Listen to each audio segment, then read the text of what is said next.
Ha visto cosa c'è? Aspetta, là, cosa c'è là? Guarda che buco che c'è là, là. Una vergogna lì.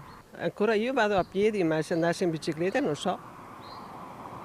È una vergogna a ogni modo. Cittadini esasperati, quelli residenti nella parte est di Conegliano per lo stato del manto stradale. Buche, crepe e rattoppi che lamentano i residenti hanno reso le vie ancora più dissestate e quindi poco sicure per chi le percorre in bicicletta, monopattino, ma anche per la tenuta delle auto stesse.